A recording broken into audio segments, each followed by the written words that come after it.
नमस्कार शेतकरी मित्रांनो, शिवम कृषी टेक मध्ये तुमचं मनापासून स्वागत.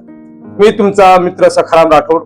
हळद हे केवळ एक पीक नाही तर ते शेतकऱ्याच्या कष्टाचं पिवळं सोनं आहे. पण मित्रांनो, अनेकदा आपण पाहतो की शेजारील शेतकऱ्याला एकरी 30 ते 35 क्विंटल उतारा मिळतो आणि आपल्याला मात्र 15 ते 20 क्विंटलवर समाधान मानावं लागतं. फरक कुठे असतो? फरक असतो पायामध्ये.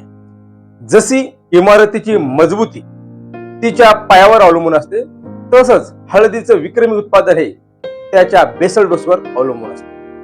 आजच्या या व्हिडिओमध्ये आपण हळद लागवडीच्या वेळी द्यावयाच्या खत व्यवस्थापनाचा असा एक मास्टर प्लॅन पाहणार आहोत, जो तुमच्या उत्पादनात 30 ते 40% वाढ करू शकतो.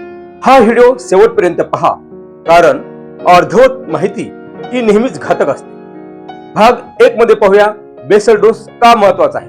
The logic. हळद हे साधारण 9 महिन्याचे पीक आहे. सुरुवातीच्या काळात हळदीला स्वतःची पाने आणि मुळांचा विस्तार करण्यासाठी मोठ्या प्रमाणात ऊर्जेची गरज असते. जर आपण सुरुवातीला योग्य खते दिले नाहीत तर झाडाची वाढ खुंटते आणि त्याचा थेट परिणाम फुटव्यांच्या संख्येवर आणि कंदाच्या आकारावर होतो. बेसल डोसमुळे मुळांची वाढ जोमाने होते. हळदीला फुटवे म्हणजेच ट्रेलिंग जास्त फुटतात. पिकाची रोगप्रतिकारक शक्ती वाढते. जमिनीचा पोत सुधारण्यास मदत होते. भाग 2 मध्ये पाहूया जमिनीची तयारी आणि सेंद्रिय खताचे महत्व. रासायनिक खताकडे वळण्यापूर्वी आपण हे समजून घेतले पाहिजे की जो पर्यंत जमिनीत सेंद्रिय कर्ब म्हणजे ऑर्गॅनिक कार्बन चांगला नसेल तोपर्यंत रासायनिक खते लागू पडत नाहीत. नंबर 1, शेणखत आणि कंपोस्ट खत. एका एकरासाठी किमान 5 ते 6 ट्रॉली चांगले कुजलेले शेणखत उपलब्ध नसेल तर 10 ते 15 बॅग सेंद्रिय खताचा म्हणजे प्रॉम किंवा बायो कंपोस्ट वापर करा. निंबोळी पेंड, नीम केक. हळदीला हुमणी आणि कंदकुज या 2 मोठ्या समस्या असतात. यासाठी बेसल डोस मध्ये किमान 4 ते 5 बॅगा निंबोळी पेंड मिक्स करणे अनिवार्य आहे. यामुळे जमिनीतील हानिकारक बुरशी आणि किडीचा प्रादुर्भाव कमी होतो. भाग 3 मध्ये पाहूया मुख्य अन्नद्रव्ये नियोजन, NPK मॅनेजमेंट. हळदीला नत्र म्हणजे नायट्रोजन, स्फुरद म्हणजे फॉस्फरस आणि पालास म्हणजे पोटॅशियम या तिन्ही घटकाची मोठी गरज असते. जमिनीच्या प्रकारानुसार 3 पर्याय देत आहे, त्यापैकी कोणताही एक पर्याय तुम्ही निवडू शकता. पर्याय नंबर 1, DAP आधारित. DAP म्हणजे 1840 हे 2 बॅग घ्यायचे. त्याच्यामध्ये म्युरेट ऑफ पोटॅश म्हणजे MOP 1.5 बॅग अधिक युरिया 1 बॅग सोबतच बेंटोनाइट सल्फर 90% जे एकरी 10 किलो अशा प्रकारे राहील. पर्याय 2, 10-26-26 आधारित सर्वोत्तम. 10-26-26 3 बॅग युरिया 1 बॅग अधिक बेंटोनाइट सल्फर 10 किलो. आता पर्याय 3 पाहूया सिंगल सुपर फॉस्फेट आधारित SSP पावडर किंवा दाणेदार. हे 4 ते 5 बॅग घ्यायचे. त्याच्यामध्ये युरिया 2 बॅग अधिक म्युरेट ऑफ पोटॅश 1.5 बॅग अधिक सल्फर 10 किलो. विशेष टिप, जर तुमची जमीन भारी असेल तर पोटॅशचे प्रमाण थोडे वाढवावे, कारण हळदीच्या कंदाला चकाकी आणि वजन मिळवून देण्याचा काम पोटॅश करते. भाग 4 मध्ये पाहूया दुय्यम आणि सूक्ष्म अन्नद्रव्ये, द मायक्रोन्यूट्रिएंट फॅक्टर्स. शेतकरी मित्र हो, आपण NPK तर देतो, पण हळद हे कंदवर्गीय पीक असल्याने त्याला दुय्यम अन्नद्रव्याचे म्हणजे सेकंडरी न्यूट्रिएंट्स खूप गरज असते. त्याच्यामध्ये नंबर 1, मॅग्नेशियम सल्फेट.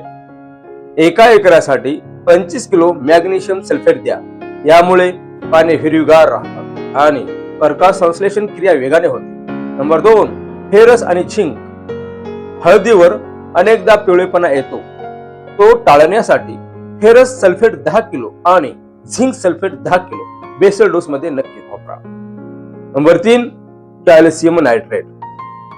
लागवडीच्या वेळी किंवा पहिल्या खुरपणीच्या वेळी 25 किलो कॅल्शियम नायट्रेट दिल्यास कंदाची साल जाड होते आणि कंद सडण्याचे प्रमाण कमी होते. भाग 5 मध्ये पाहूया जैविक खताचा समावेश, द बायोलॉजिकल बूस्ट. रासायनिक खताची कार्यक्षमता वाढवण्यासाठी आपण काही बॅक्टेरियाचा वापर करणे गरजेचे आहे. त्याच्यामध्ये PSB फॉस्फरस सोल्युबलायझिंग बॅक्टेरिया जमिनीत स्थिर झालेला स्फुरद विरघळून पिकाला मिळवून देतो. त्याच्यानंतर KMB म्हणजे पोटॅश मोबिलायझिंग बॅक्टेरिया पालाश उपलब्ध करून देतो. ट्रायकोडर्मा विरिडी कंदकुज रोखण्यासाठी सर्वात प्रभावी जैविक बुरशीनाशक. हे बॅक्टेरिया तुम्ही शेणखतात मिक्स करून बेसल डोस सोबत देऊ शकता. भाग 6 मध्ये पाहूया बेसल डोस देण्याची योग्य पद्धत. खत देण्याची पद्धत चुकीची असेल तर खताचा 40 ते 50% भाग वाया जातो. फेकून देणे म्हणजे ब्रॉडकास्टिंग, पूर्ण शेतात खत फेकून नंतर सरी पाडणे ही पद्धत सोपी असली तरी कार्यक्षमता कमी असते. सरीमध्ये देणे म्हणजे प्लेसमेंट. सरी पाळल्यानंतर ज्या ठिकाणी हळद लावली जाणार आहे त्या जागी खत टाकून मातीने झाकून घेणे ही सर्वात प्रभावी पद्धत आहे. यामुळे खत थेट मुळांच्या सानिध्यात येते. विश्वासार्हतेचा शिवम कृषीटेक फॉर्म्युला. शेतकरी मित्रांनो, वर सांगितलेले डोस तर तुम्ही लिहून घेतलाच असेल, पण आता सर्वात महत्वाचा प्रश्न उरतो तो म्हणजे ही खतं ओरिजिनल मिळतील कुठे? आजकाल बाजारात ब्रँडेड कंपन्याच्या नावाखाली भेसळयुक्त किंवा डुप्लिकेट खताचा सुळसुळाट झाला आहे. आपण हजारो रुपये खर्च करतो, पण खतामध्ये जर आवश्यक घटकच नसतील तर आपल्या हळदीला तो जो मिळत नाही. तुम्ही हीच अडचण सोडवण्यासाठी आम्ही शिवम कृषीटेक मध्ये कटिबद्ध आहोत. आमच्या दुकानाची काही खास वैशिष्ट्ये: 25 वर्षाचा प्रदीर्घ अनुभव, बियाणे आणि कीटकनाशके क्षेत्रातील माझ्या 17 वर्षाच्या कॉर्पोरेट अनुभवाचा आणि 8 वर्षाच्या रिटेल अनुभवाचा निचोड आम्ही प्रत्येक शेतकऱ्याला देतो. आम्ही फक्त दुकानदार नाही तर तुमचे ऍग्री कोच आहोत. क्वालिटीची 100% खात्री. आमच्याकडे मिळणारे प्रत्येक खत, मग ते 10-26-26 असो, DAP असो किंवा सूक्ष्म अन्नद्रव्य, हे थेट नामांकित कंपन्यांकडून मागवलेले आणि शिलबंद असते. भेसळीला इथे अजिबात जागा नाही. केवळ विक्री नाही तर योग्य सल्ला देतो. भाग 7 मध्ये पाहूया विशेष टिप्स आणि सावधानता. नंबर 1, जमीन परीक्षण. खत देण्यापूर्वी माती परीक्षण करणे नेहमीच हिताचे ठरते. जर तुमच्या जमिनीत आधीच काही घटक जास्त असतील तर विनाकारण खर्च करू नका. नंबर 2, भेसळयुक्त खते. नेहमी नामांकित कंपन्याची आणि अधिकृत विक्रेत्याकडूनच, उदाहरणार्थ आपल्या शिवम कृषीटेक सारख्या विश्वासार्ह ठिकाणाहून खते खरेदी करा. नंबर 3, पाणी व्यवस्थापन. बेसल डोस दिल्यानंतर जमिनीला पुरेसा ओलावा असावा. खूप जास्त पाणी किंवा एकदम कोरडी जमीन खताच्या विरघळण्यावर परिणाम करते. शेवटी निष्कर्ष पाहूया कॅन्क्लुजन. शेतकरी मित्रांनो, हळद शेती हा एक व्यवसाय आहे आणि कोणत्याही व्यवसायाचे यश हे नियोजनावर अवलंबून असते. हा बेसल डोसचा मास्टर प्लॅन वापरून पहा आणि तुमच्या पिकातील बदल स्वतः अनुभवा. लक्षात ठेवा, योग्य वेळी दिलेले योग्य खतेच तुमच्या कष्टाची चीज करतील. जर तुम्हाला ही माहिती आवडली असेल तर व्हिडिओला लाईक करा, तुमच्या इतर शेतकरी मित्रांसोबत शेअर करा आणि अशाच तंत्रशुद्ध माहितीसाठी शिवम कृषीटेक चॅनलला नक्की सबस्क्राईब करा. तुमच्या काही शंका असतील तर खाली कमेंट्स बॉक्स मध्ये नक्की विचारा.